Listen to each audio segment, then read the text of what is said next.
They called her Mummy G.O, a name soaked in reverence and wrapped in white silk. Every Sunday morning, she walked beside Pastor Henry like grace in motion. Her white robe swept across the tiled floor, her Bible pressed neatly against her chest like a shield of holiness. Her smile was warm, gentle, almost angelic. Women wept on her shoulder. Men lowered their eyes when she passed. Children ran into her arms, calling her "Sweet Mummy," because of how tenderly she hugged them, how softly she prayed over them.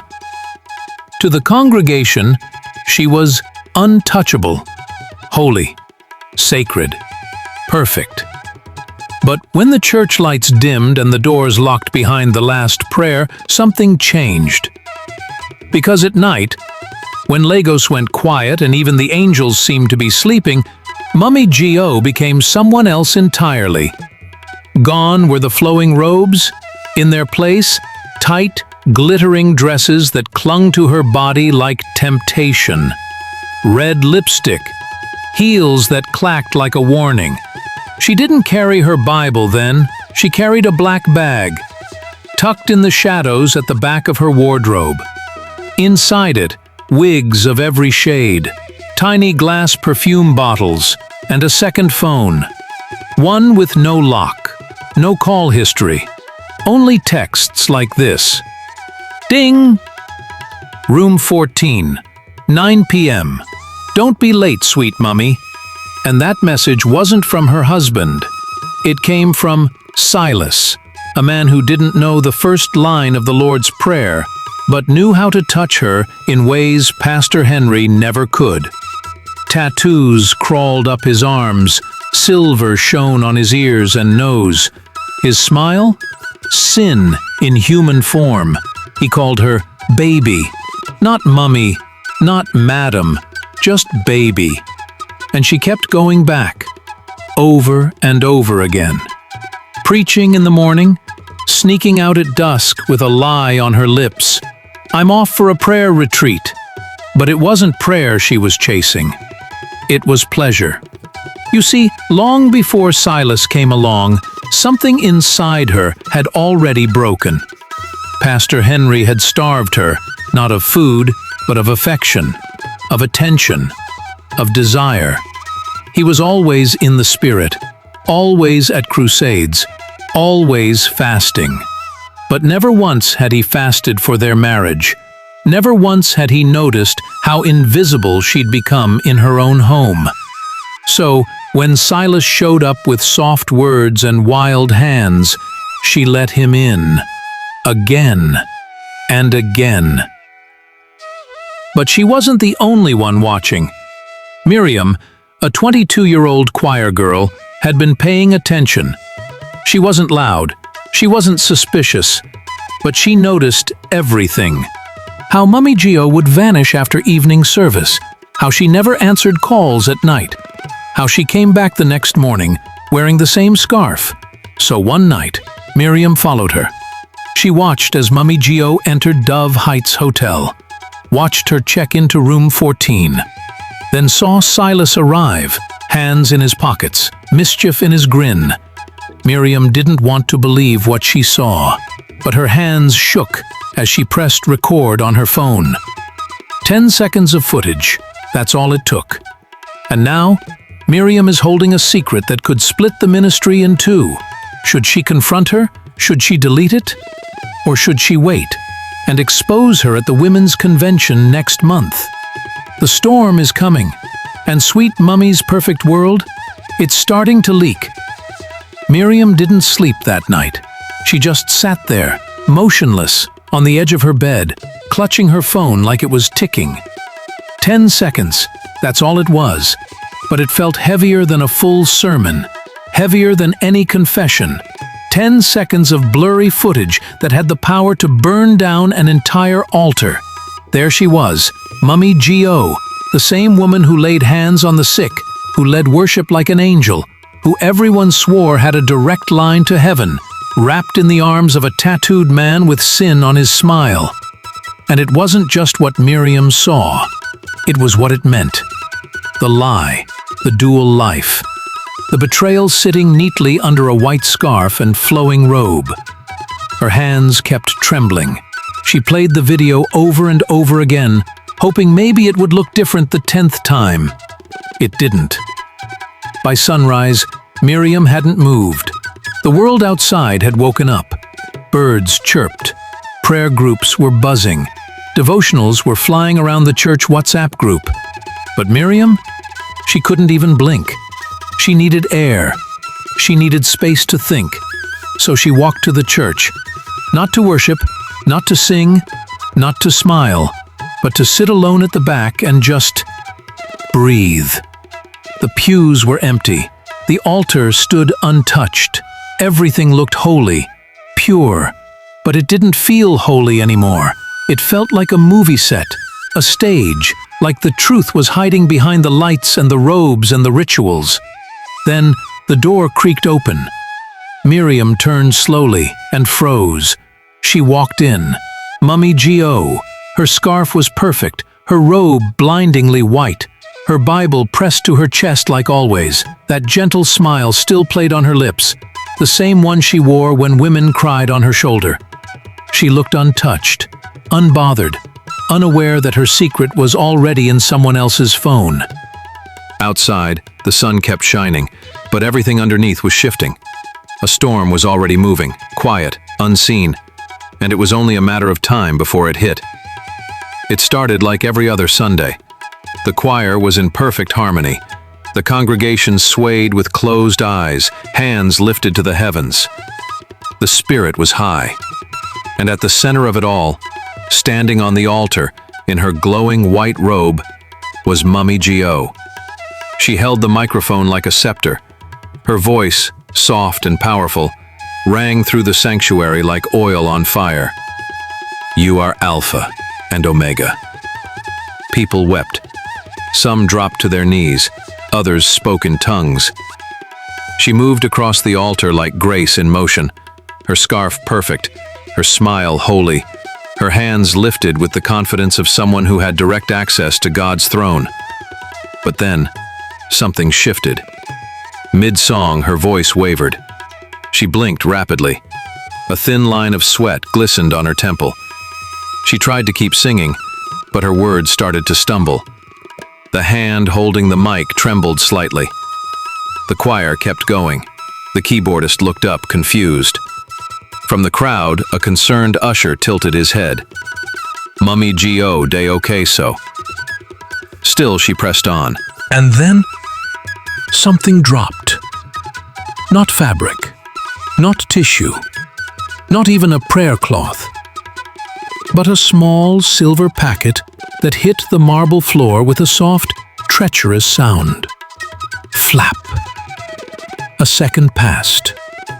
The packet shimmered under the stage light like a snake in the sun. A hush fell. A woman in the front gasped. Another covered her child's eyes. An elder stood up from his seat. Jesu! Someone from the choir stepped back, clutching their chest. Mummy G.O. looked down and froze. It was a condom. Right there, at her feet, in front of the altar, in front of everyone. The mic screeched from her loose grip. She stared at the packet like it was a live grenade. Her knees buckled slightly. Her mouth opened, but no words came out. The same lips that preached purity, the same hands that laid blessings on the sick, now stood trembling above an object that screamed sin. Phones flew out like daggers. Recordings started. Snaps, gasps, murmurs. Is that what I think it is? Mummy G.O. Condom? Lord have mercy. Mummy G.O. bent down slowly, her robe brushing the floor, and picked it up with shaky fingers. Her scarf had slipped slightly. Her eyes were glassy now.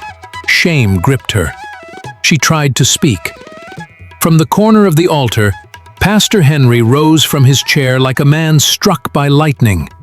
His face was pale, jaw tight, fingers clenching his Bible so hard the cover began to bend. Mummy G.O. took a step back. The sanctuary had gone quiet, too quiet. It was no longer a church. It was a courtroom, and everyone was the judge. Someone from the media team shouted, "End the live stream! End it now!" But it was too late. People had screenshotted, recorded, posted. The hashtags had already started forming online. Hashtag Mummy G.O. scandal. Hashtag condom on the altar. Hashtag woman of God or woman of lust. And somewhere in the back of the congregation, sitting quietly in her choir robe, was Miriam. Her eyes locked on Mummy G.O. She didn't smile. She didn't gloat. She just whispered to herself, "Now you know how it feels." The scandal didn't stay in the church. By Sunday evening, the video had already flooded WhatsApp groups, Twitter threads, and late-night gossip circles. Headlines formed out of thin air. Holy woman, unholy mistake. Memes rolled in like waves. But inside the church, something even messier was boiling. Damage control. Mummy G.O. moved fast. By Monday morning, she stood on the pulpit again, not with a microphone, but with a calm face, a pre-rehearsed smile, and a tone that could slice through suspicion. "Beloved brethren," she began softly, dressed in a modest grey wrapper, her scarf pinned tighter than ever. "What happened yesterday was unfortunate and misunderstood." Murmurs rippled across the pews. She placed her hand on her chest. I want to make something clear before this goes any further. The packet that fell from my robe was from the HIV awareness seminar we held 3 weeks ago, the same program that trained our youth leaders on sexual health and abstinence. Some nodded, others squinted in disbelief. I was given samples to distribute to the teens during the next session. I must have forgotten it in my pocket, and unfortunately, it dropped. That's all it was, a mistake. A few people clapped, some even whispered, "Yes, that makes sense." But in the far back, sitting stone-faced, Miriam didn't move. Her arms were crossed, her phone was in her lap, and in that phone sat a 10-second video that made every word Mummy G.O. just said sound like a Sunday school lie. She waited. She watched. And when the service ended and the crowd began to scatter, she stood up quietly and walked to the one man who had remained silent since the scandal broke, Pastor Henry. He was in his office, eyes red, tie loose, fingers pressed together like a man trying not to break. "Sir," she said gently, "there's something you need to see." He didn't respond. She placed her phone on the table and pressed play. The screen lit up. There it was, room 14, Dove Heights Hotel. The date, the timestamp, and the woman in the white scarf, his wife, opening the door for a man covered in tattoos, pulling him in with a giggle and a kiss. Pastor Henry's lips parted. His hand slowly reached for the phone like he didn't trust his eyes. He watched it twice. By the third time, his chest was rising and falling like a ticking bomb. When the video ended, he lifted his eyes slowly, and his voice came out deep, shaken. "Who is that man?" Miriam didn't say a word. He stood, walked to the door, called one name. "Grace!" Mummy G.O. entered a few seconds later, her Bible still in hand, as if it could shield her from what was coming.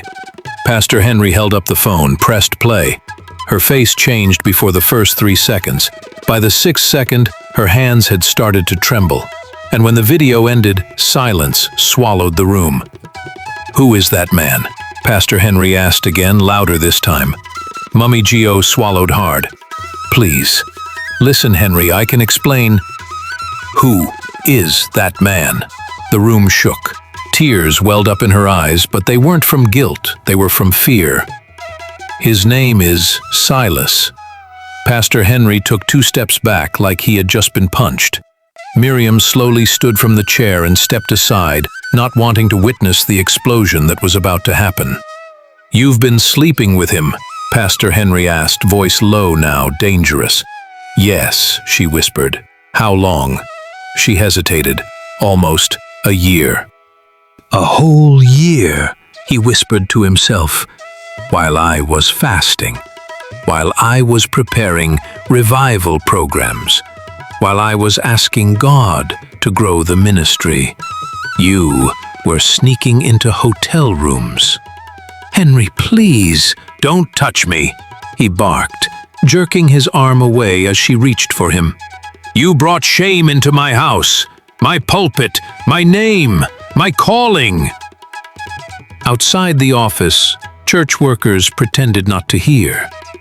Inside, Mummy G.O dropped to her knees, crying now, not because she was sorry, but because the truth had finally outrun her lies.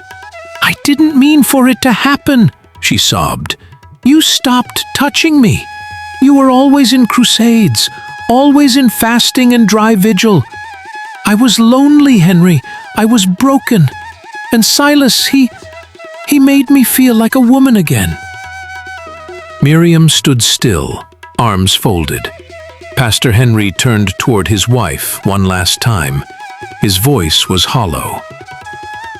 From today, you are no longer allowed on that altar. She looked up, stunned. Henry! I'll handle the rest, he said, picking up the Bible she dropped. You go home. She sat there, speechless, watching the man who once loved her walk out of the office with slow, heavy steps. Miriam didn't move. She only said one thing before following him out. You built a life on lies, Ma, but even secrets have expiration dates. And for the first time, Mummy G.O didn't have a comeback. She just knelt there, alone, because the robe was still white. But now, everyone could see the stains.